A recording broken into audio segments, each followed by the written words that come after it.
In the early days of its deployment, the Republic P-47 Thunderbolt was met with open scorn from the Luftwaffe. German pilots, accustomed to the sleek lines and nimble movements of the Bf-109 and FW-190, mocked the American newcomer as a flying milk bottle and a fat target pretending to be a warrior. Its immense fuselage, radial engine, and sluggish early performance made it appear unsuited for the fluid, close-quarters combat that defined air superiority over Europe. Even the respected Luftwaffe General Adolf Galland dismissed it with cutting irony, remarking, "The Americans do not understand air combat. They have built a bomber and called it a fighter." Yet, behind this derision lay a misreading of what the Thunderbolt would become, a symbol of American engineering pragmatism and industrial might. What appeared cumbersome and inelegant in the skies of 1943 would soon evolve into one of the most formidable fighter bombers of the Second World War, redefining what air power meant in the age of total war. Within just 18 months, the P-47 Thunderbolt underwent one of the most remarkable transformations in aviation history, from a subject of ridicule to a terrifying engine of destruction. Initially dismissed for its bulk and sluggish handling, the aircraft evolved into a devastating weapon of war through relentless refinement and tactical adaptation. Allied engineers enhanced its performance, pilots mastered its strengths, and strategists redefined its role on the battlefield.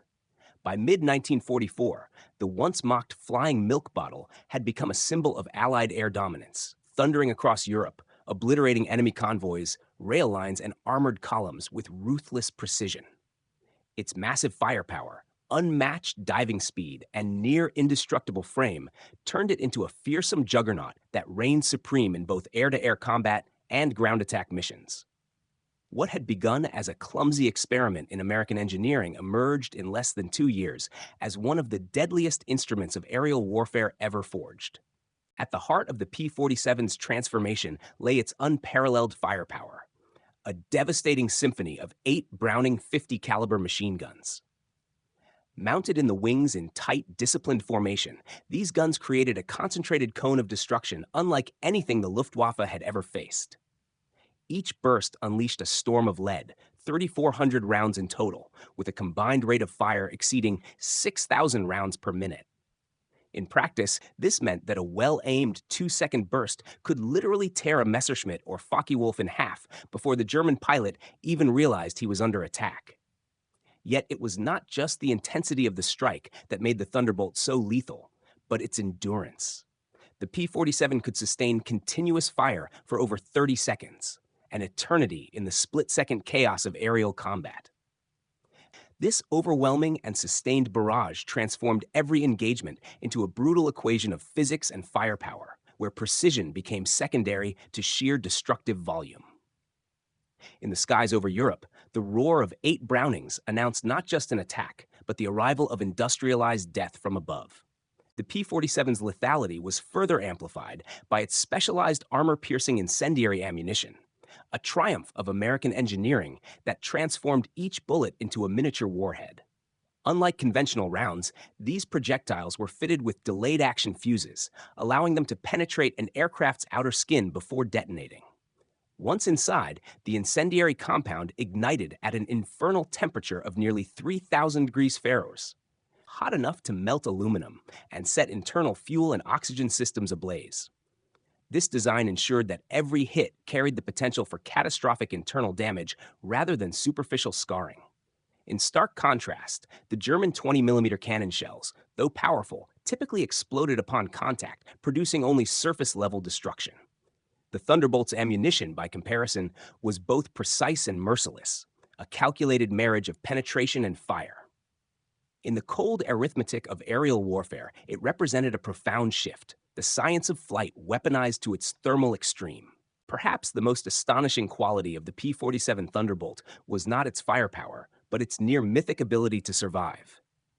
Time and again, pilots returned from missions in aircraft that looked more like flying wreckage than functioning machines.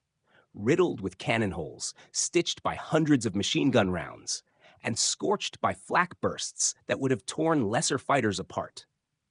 Its immense Pratt & Whitney R2800 radial engine, unlike liquid-cooled designs, could absorb catastrophic damage and still deliver power, immune to the single bullet that might cripple a Messerschmitt or Spitfire by puncturing a coolant line. Layered around the pilot and engine was an architecture of protection: a 3/8-inch steel armor plate behind the seat, a 1/2-inch bulletproof windscreen, and reinforced shielding around the engine's vital systems. The result was an aircraft that not only dealt punishment, but could endure it in equal measure, a metallic fortress that turned survival into strategy. In an air war defined by fragility and fatality, the P-47 stood as a brute testament to American industrial resilience. Heavy, loud, and almost indestructible. The emergence of the P-47 Thunderbolt as a battlefield titan sent shockwaves through both Allied and Axis air forces. Within the United States, engineers who had once doubted their own creation were forced to confront an uncomfortable truth. They had underestimated the brilliance of their own design. What began as an aircraft mocked for its weight and unwieldy form had evolved into a masterpiece of survivability and lethality, redefining the very limits of what a fighter could endure. Across enemy lines, disbelief turned to alarm. German intelligence officers, accustomed to reports of fragile Allied planes, initially dismissed field accounts describing Thunderbolts that absorbed direct cannon hits and still flew home. They assumed the reports were exaggerations or morale propaganda. But as wreckage mounted and pilots reported the same indestructible adversary again and again, the Luftwaffe was forced to accept a sobering reality. The Americans had built a flying fortress disguised as a fighter. In that realization lay a turning point, not merely in aircraft performance, but in the psychological balance of the air war itself. In its early combat encounters over Europe, the P-47 Thunderbolt revealed the limits of brute strength when pitted against German finesse. Despite its formidable speed and durability, the aircraft struggled in tight turn engagements against the agile Focke-Wulf 190 and Messerschmitt Bf 109, fighters designed for precision maneuvering and rapid vertical attacks.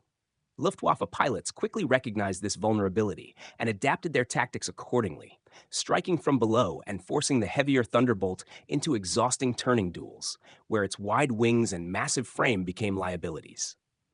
For a time, these engagements reinforced the illusion of German superiority in dogfighting, a reminder that in aerial warfare, raw power without strategy could still be outmaneuvered by elegance and experience. Yet this early weakness would become the catalyst for one of the most significant tactical evolutions of the Allied air campaign, as American pilots and commanders began to reimagine how the P-47 should fight, not as a dancer in the sky, but as a hammer descending from above.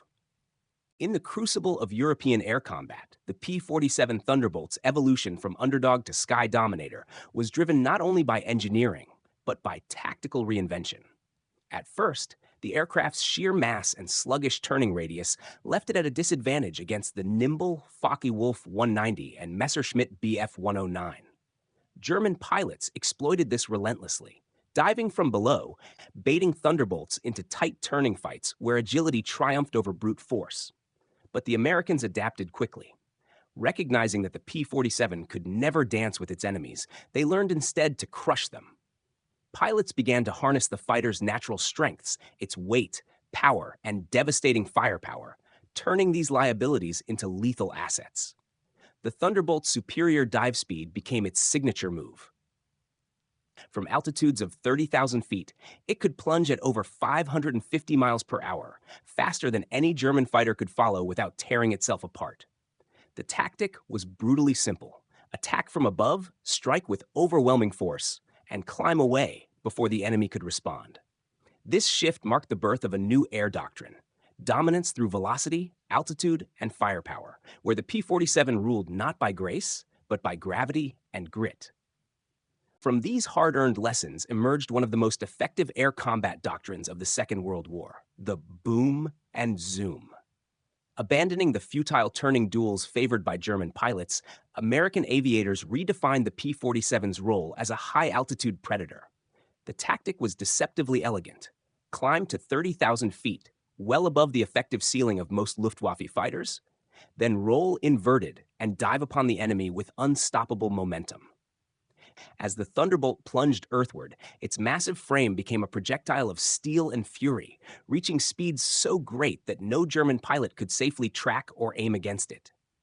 And at the bottom of that dive, 850 caliber Browning machine guns would erupt in unison, unleashing a storm of fire that formed what pilots grimly called a wall of lead. Few adversaries survived that sudden, thunderous assault. The boom and zoom turned the Thunderbolt's perceived flaws, its weight and inertia, into instruments of tactical dominance, proving that altitude, patience, and overwhelming firepower could triumph where agility could not. The evolution of the P-47 Thunderbolt did not end with its battlefield success. It accelerated with every mission, every dogfight, every technical refinement born from necessity. Among the most transformative upgrades came with the P-47D-22 variant, which introduced the distinctive paddle blade propeller. This seemingly simple modification revolutionized the aircraft's performance, dramatically improving its rate of climb from 2,200 to nearly 3,000 feet per minute and sharpening its acceleration in combat. The result was a machine that could now rise and strike with unprecedented authority, closing the gap against its German rivals. Yet it was not only its speed that left an impression. As the new propeller tips sliced through the air, they often broke the sound barrier, producing a sharp, thunderous crack, a sonic signature that German troops on the ground came to dread.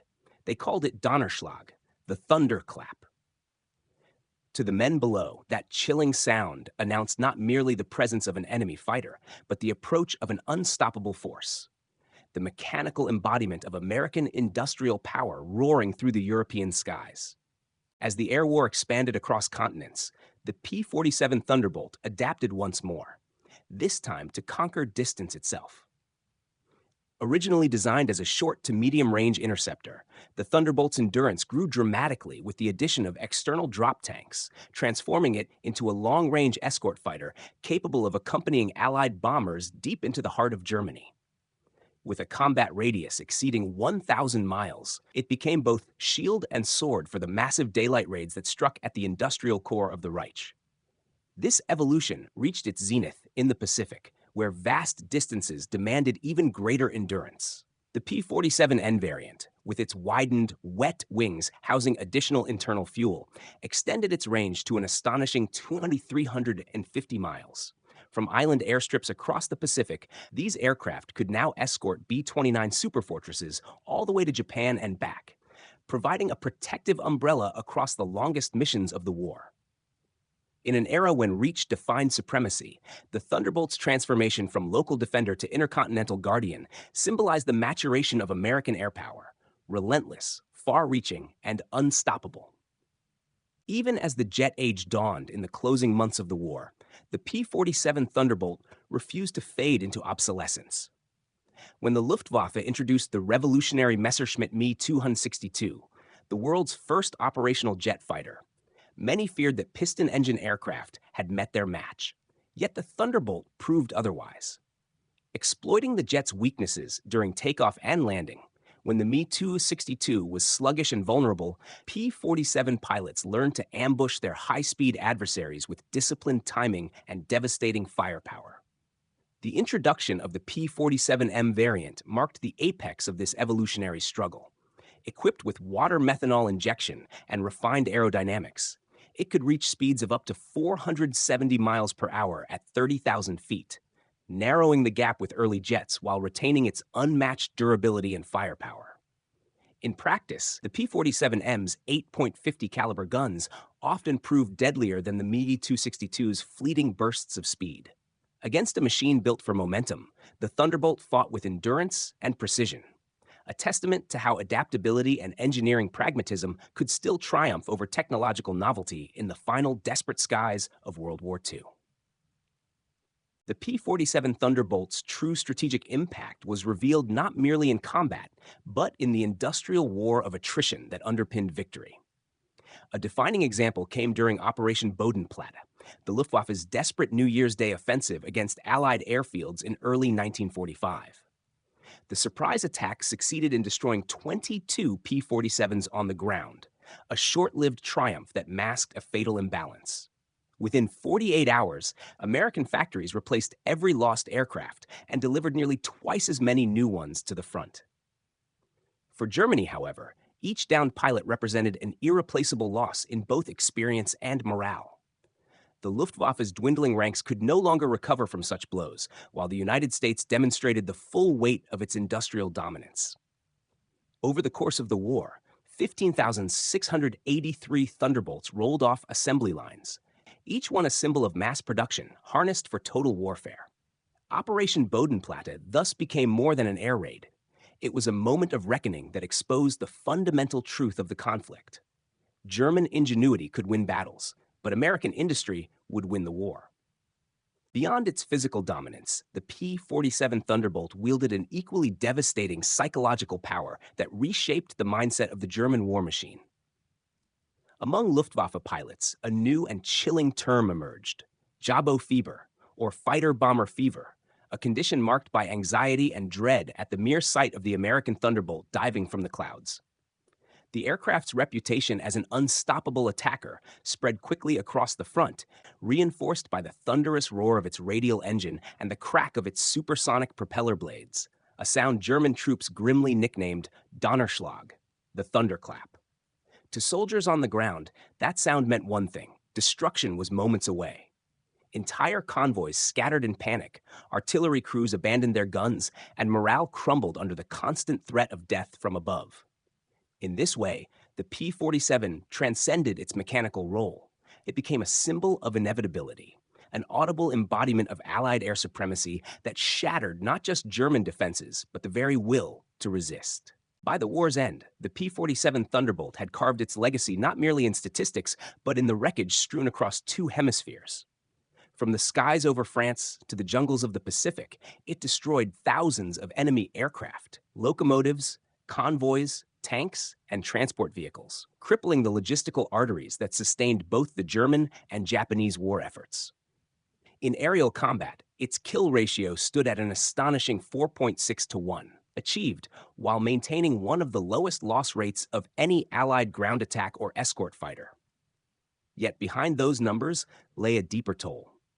The Luftwaffe, once the pride of Europe, lost nearly 28,000 pilots in combat against the Western Allies, a hemorrhage of skill and experience from which it would never recover. Even German intelligence, which had once dismissed the Thunderbolt as a minimal threat, was forced to reverse its assessment as the war progressed. By 1945, their reports described it first as a serious danger at all altitudes, and ultimately, with reluctant respect, as the finest fighter-bomber of the war.